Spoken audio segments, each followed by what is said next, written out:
Ladies and gentlemen, welcome to the Common Sense Observer.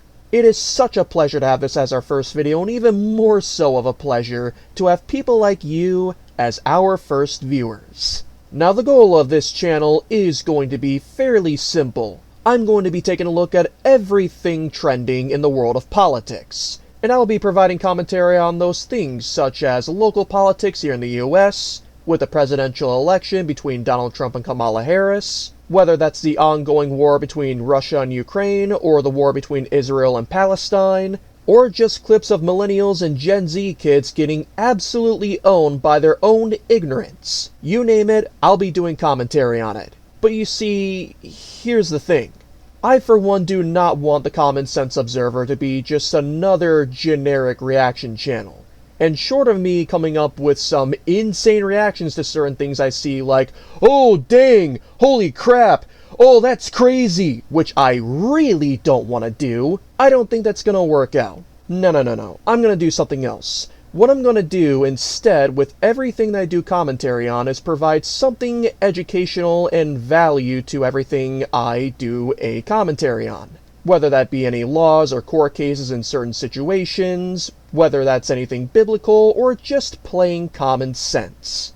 Hence the name of this channel, the Common Sense Observer. But to give you all a feel of what this channel is going to be like, I'm going to be doing commentary on this video from Charlie Kirk. Charlie Kirk shuts down girl making excuses for criminals. Now, I've personally seen a couple of clips from Charlie Kirk myself, and this guy is an absolute spitfire when it comes to facts. If you somehow haven't heard of him, make sure you go subscribe to him. With that being said, let's jump right into it, shall we? But don't you think that, like, there's a reason that a lot of the black community doesn't have a father, and it's because of systemic racism. It's because, like, black men are more likely to be in prison. Oh yeah, so why do people go to prison? For, like, a lot of the time, Crime. it's because they're in poverty and they have no other way to get. Okay, so they commit crimes. Because Yeah, but so wait, so wait. why do they? So wait, if you're commit crimes? So in poverty, we should give excuses for committing crimes? Yes, because if they have no. Like murder? I did not say murder. I'm saying, like, if someone is stealing something because they have no money and there's no jobs. That's so interesting. So you think most crimes are crimes of necessity in the black community? I'm not saying most. So, like, gangbanging is, like, a crime of necessity? That I literally never said that. I'm saying, but like, you're making an argument of crimes of necessity. Like, they're so hungry, they can't handle it. I'm talking about, like, crime that has to do with, like, getting food, getting stuff that you need to live. Right, but we have food stamps for anyone that needs it, so that doesn't exist. We have subsidized housing for anyone that needs it, so that doesn't exist. We have free health care for any poor person that wants it, called Medicaid, that doesn't exist. We also have welfare, cash, for anyone that wants it, so that doesn't exist. So what is it they're missing that they need to go, sorry about that. Well, the food, like, a lot of food stamps might not cover all of what they need, and also housing is, like, there's not unlimited housing. A lot of people who are unhoused have to, like, go to shelters, and then they get kicked out of shelters because there's a mandatory stay limit. So it's not right, like you just get a house. It's not a stuff. I want to pause that real quick. Okay, so if I'm not mistaken, I know we've seen a couple of people who have had food stamps before. Depending on the situation that you're in, that you tell the website that you're applying for food stamps for, the worse of a situation you're in, the more they'll give you for food stamps. At least that seems like a common sense thing to me. Maybe I could be wrong in this. Could you guys let me know in the comments down below? That would be much appreciated. Thank you. Anyway, let's jump right back into it. People who are unhoused have to, like, go to shelters, and then they get kicked out of shelters because there's a mandatory stay limit. So it's not like you just get a house. It's not a stuff thing, though, right? It's like, if you need stuff, there's also tons of charities out there that can provide assistance. Churches, you will not go hungry in this country. You will not starve in this country. Yes, you will. There's, like, no, we have an obesity problem. Street? We have an obesity problem, not a starvation problem in this country. What are you talking about? In State Street, if any one of those people went to the local Episcopalian church or Methodist church, they will get fed. I guarantee it. If they go to a local food shelter, they will get fed. Okay, but I'm talking, housing. For housing. If we have Section 8 subsidized housing in this country, right? If you want to have a roof over your head, you can have a roof over your head. with like thousands of rules, and you can't yes, do of course, yes. I mean, like, it's not ideal, but the point is this. So let's just go back to the crime and necessity, right? So why do people commit crimes? I'm not saying why all people commit crimes. I'm saying there are people who commit crimes because they have no other choice. Got it. So why is it that other people that are as poor as they are in separate racial groups don't commit crimes at the same rates? For example, blacks are 13% of the population and they commit over 50% of the crimes. Why is that? So black Americans are 13% of the population and commit anywhere between 50 to 56% of murders, crimes, carjackings. Why is that? Well, what percentage of the white population is living in the same level of poverty? Got it. So there's twice as many white Americans in poverty as black Americans. Not the same percentage, but still, if you look at white Americans in poverty, they commit far less crimes than black Americans in poverty. Why is that? Maybe it's because when you're in a store, like, they follow black people and they don't follow white people. What about murder? Rural? No, but why is it that, like, just saying murder, why is it that black people commit so many more White people murders? live in rural Like, that's not, you're being followed in a store and you commit more murders? Yeah.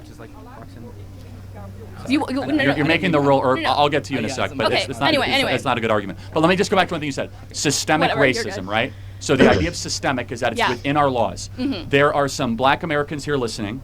What can you as a white American do that the black American cannot do? Let's see. I could go into a store and not get followed. The police could not track me down on, like, when I'm driving. I'm less likely to get shot and killed while I'm driving. There's a lot of things that I can do. Okay, so just be clear. So if you walk into a local CVS here, how would you guys be treated differently? Well, they would probably say hello, and they would probably, like, just walk, like, let me in and, like, not follow me, and then. So these are a lot of probablys. I don't believe you, but I'm talking about laws, right? So what in the legal code of America can you as a white individual do that the black individual can't? Because systemic means it's in our code, right? It's like, for example, like Jim Crow, totally get it. That's systemic racism. What is systemically your advantage? Something happened to black America since 1965. So in 1965, You mean the war on drugs? right, well, so if that's your contention, that's fine. So in order to go to jail for the war on drugs, you have to be dealing drugs, right? Or you have to be caught with drugs. So if you don't which is one of, like, the main jobs that you can have in a, like, poverty-stricken. Like, if there's no jobs, like, you're going to do drugs. I mean, you're going to trade drugs because that's the only option It's you such have. a difference in worldview. You're making excuses for criminals. Yeah, And what an insult to poor immigrants that came to this country that didn't commit crimes and worked 2 or 3 jobs and worked themselves out of poverty and didn't decide to go deal coke. Well, my father is a white immigrant from Poland, and he committed crimes, and he's fine now. So Did he go to jail? Yeah, he did. I thought there was systemic racism. I thought that doesn't happen very much. I never said white people guess an don't go to Eastern jail. I said they go European. more, and you're saying that white immigrants are fine and they don't. No, I'm that's saying far that they less do. actually. I'm glad he went to jail if he committed a crime. I think it's terrible. Yeah, So, well. but at the core of it, we have a difference in worldview, right? My worldview is I'm not sympathetic to people that steal, that loot, and murder, because that's a values problem. And I don't like making excuses for people that do things that are obviously destructive. Secondly, we have a problem in black America. The biggest problem is not racism, it's the lack of dads. If dads are around, kids flourish. And you know who agreed with me? Barack Obama. Barack Obama used to make this a central piece of his campaign. He came to this campus back in 2012, drew like a 100,000 person crowd, and talked about how we need to rebuild the black family and put dads back. I focus on, if you have family breakdown, don't worry about climate change, don't worry about systemic racism. All that stuff is like these crazy abstractions. Well, you can create family problems. Systemic racism creates family problems. If you take away black people from their families, then they're going to have broken families. Okay, so, but that's interesting. How are you taking them away? Aren't they leaving? They're not staying with the women they're impregnating. So, for example, there 13% of the population is black. Not every single person ends up in jail, obviously, and yet there's huge child abandonment because there's a cultural expectation that is different in black America than in white America, which is it's okay to impregnate a woman and abandon her in black America. Okay, so let's focus on the main topic in which Charlie Kirk was debating with this millennial. She claims that there is systemic racism in America that actively discriminates against black people. Now, although there were certain things like Jim Crow laws and, of course, slavery, Both of those things no longer exist in the USA. And as a matter of fact, there's actually something in the US Constitution that completely destroys her argument alone. That would be the 14th Amendment, passed by the Senate on June 8, 1866 and ratified 2 years later on July 9, 1868.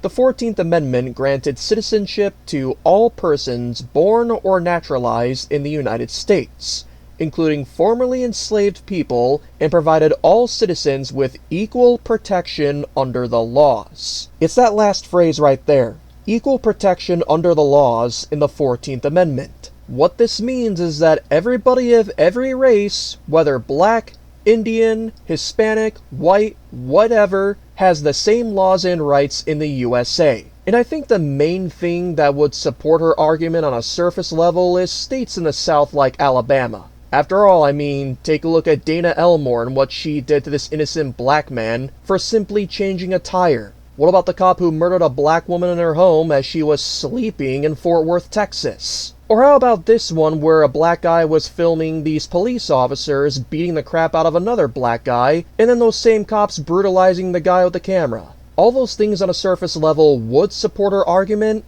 if it wasn't for the key phrase, on a surface level.